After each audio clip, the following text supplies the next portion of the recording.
So I hope everybody's okay.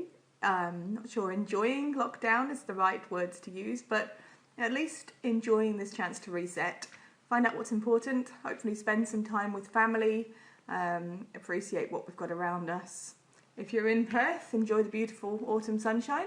It's absolutely lovely this week, so I hope you're getting out for walks at least, and really just taking stock of what you've achieved, where you are, and enjoying that little pause to think about where you want to go next, because we so rarely get a chance to actually pause, reflect, and think about that. So really hope you're starting to see the upside in this time that we're all going through at the moment.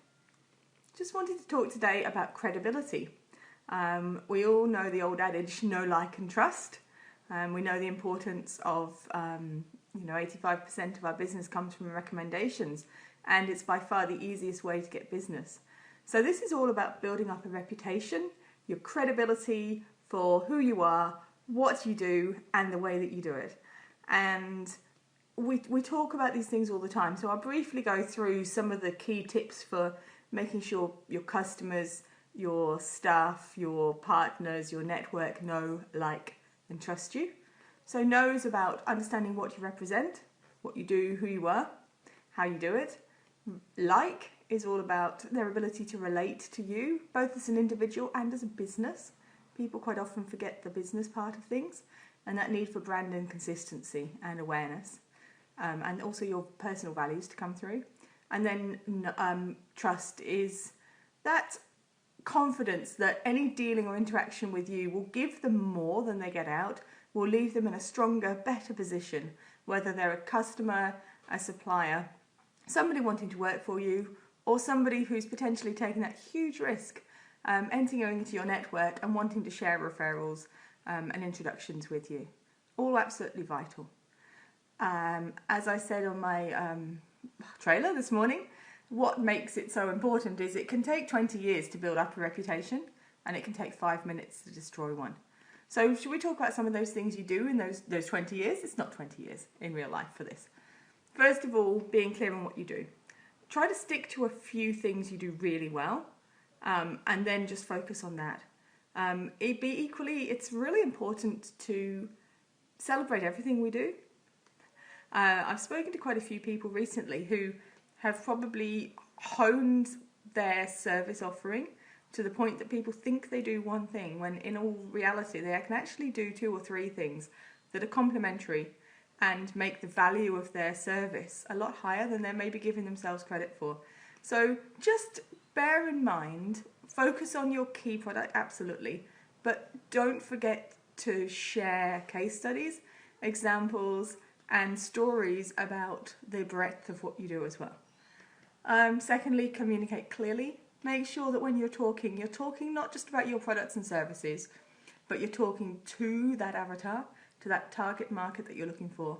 You're talking about how they feel, what they need, their problem, their solution, and all the benefits of what you offer them.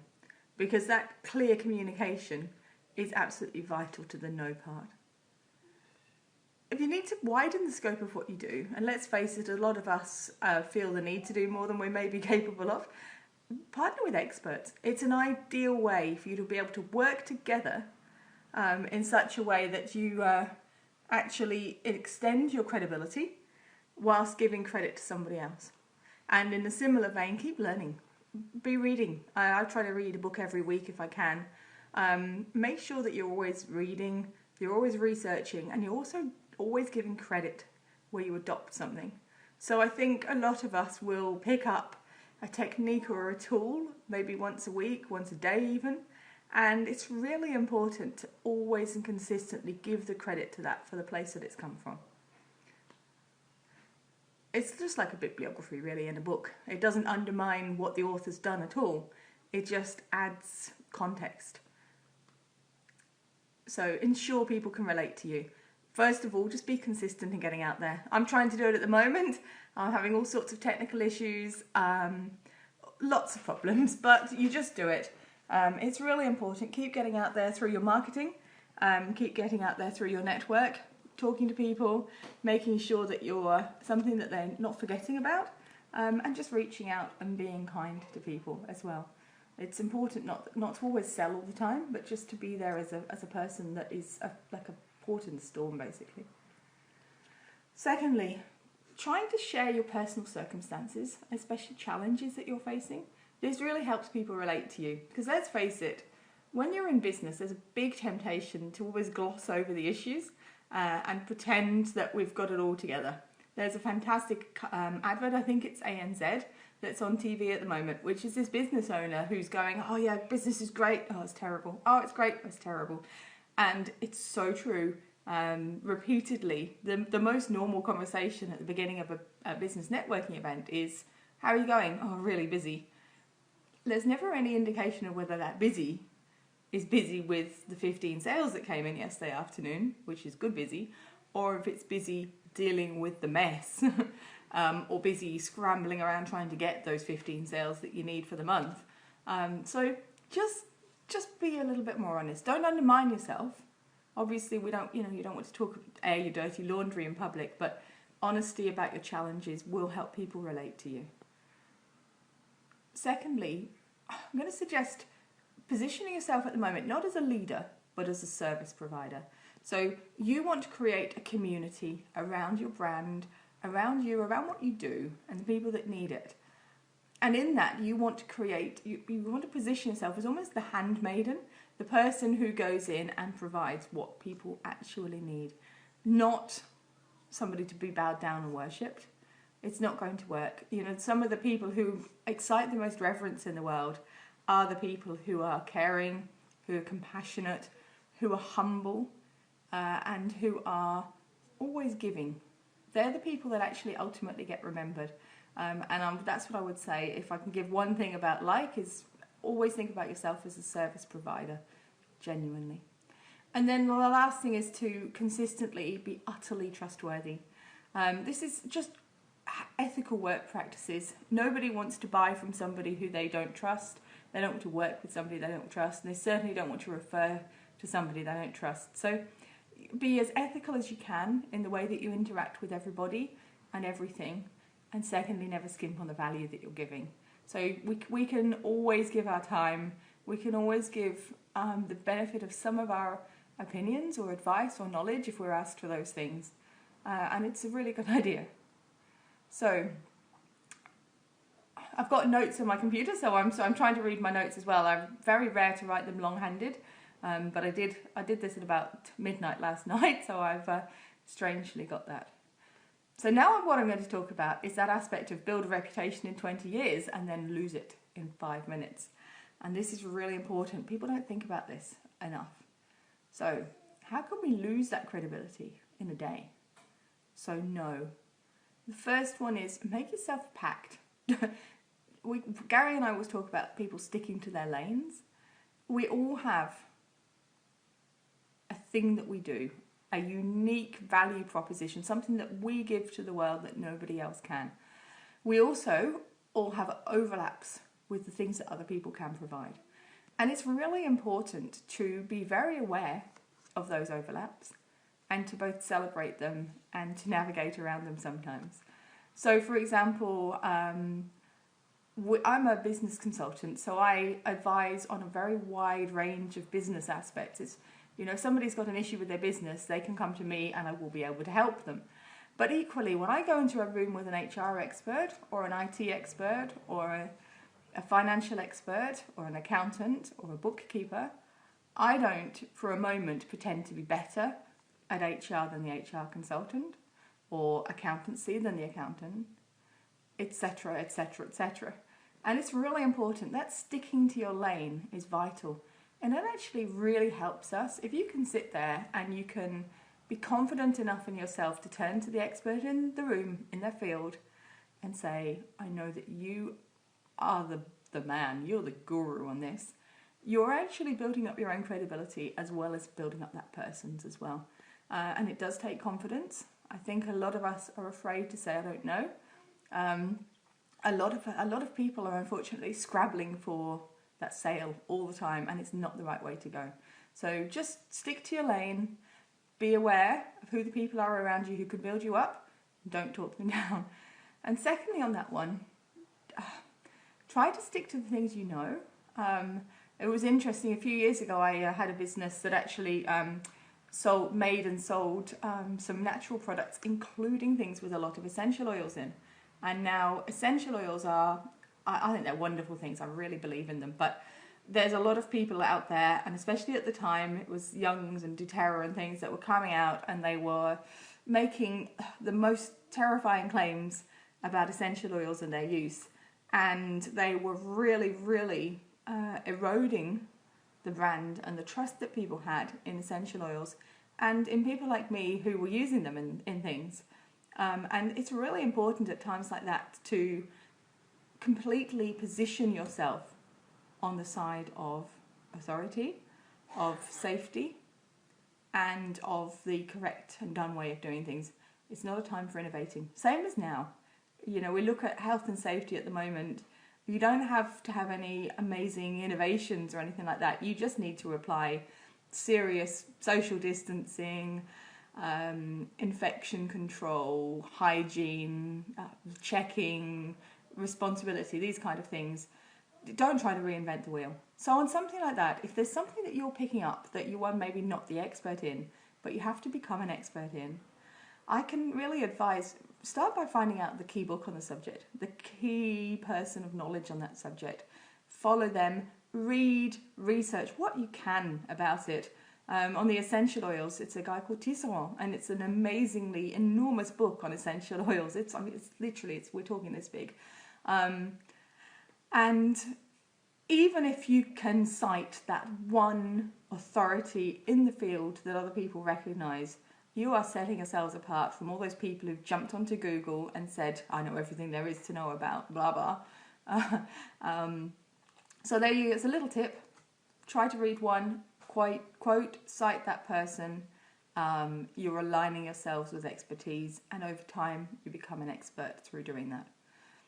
Secondly, use external references. Absolutely. Read books, cite them, use quotes. And always give the credit for that quote as well. Whether it's somebody famous, whether it's somebody you know, it will never hurt. But what I'm going to suggest on this one is take 10 minutes.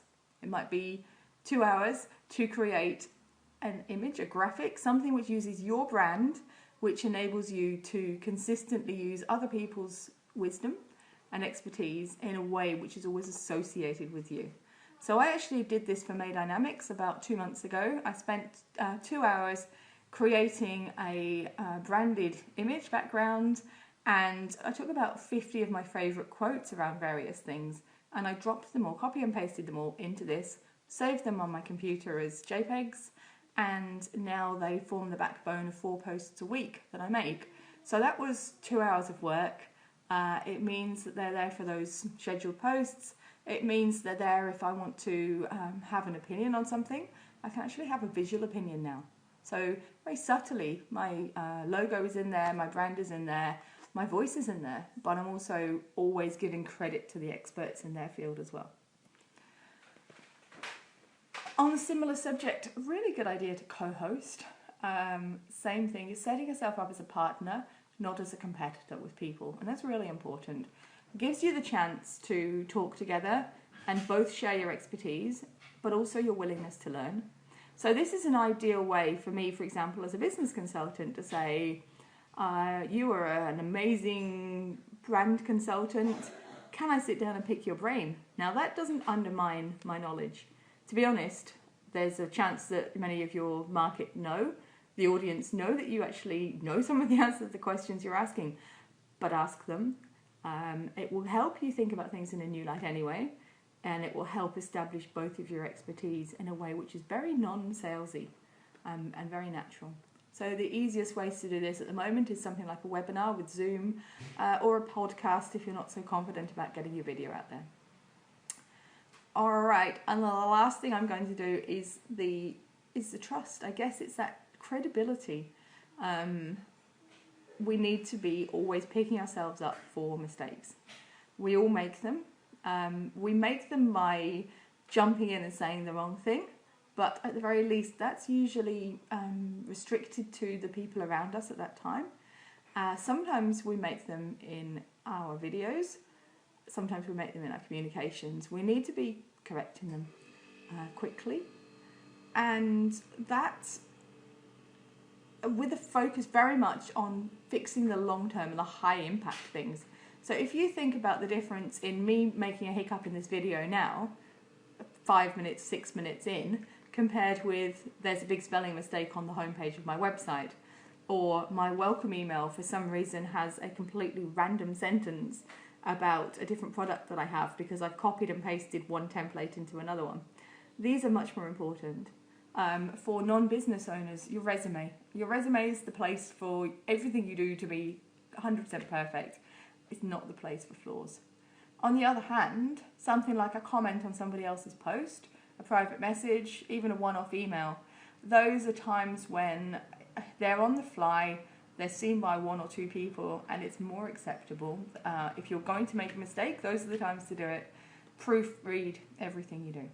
So I'm going to really quickly talk about an issue that I've seen come up all the time. It doesn't matter for some people, it matters a lot for other people. It will erode their credibility in one instance. And I've seen this happening, I'm talking about it now because I've seen it happening in the last year with multiple marketing professionals, graphic designers, business coaches, content marketers, and even copywriters. So this is spelling and grammar mistakes. Not the kind that you make when you accidentally, miss an S or something, but the ones that people do consistently. The ones that, if you're a window cleaner, I don't care if you can spell. I don't care if you know the different meanings of the word there, because you're cleaning my windows. And ultimately, that's absolutely fine. You get my windows clean, you're polite, you're professional, it's good, I don't care. If you're the sort of person I described before, whose point of being is to help other people make their businesses better, it is absolutely vital that you are not creating mistakes like this. And the main things are the homophones.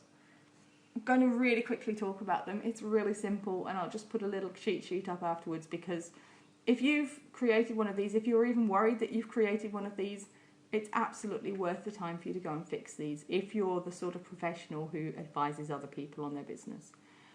First of all, there are three meanings. There's there as in T-H-E-R-E, over there in the corner there is an elephant.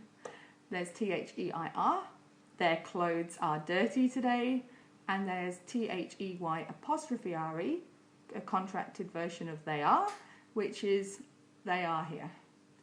So secondly, the words your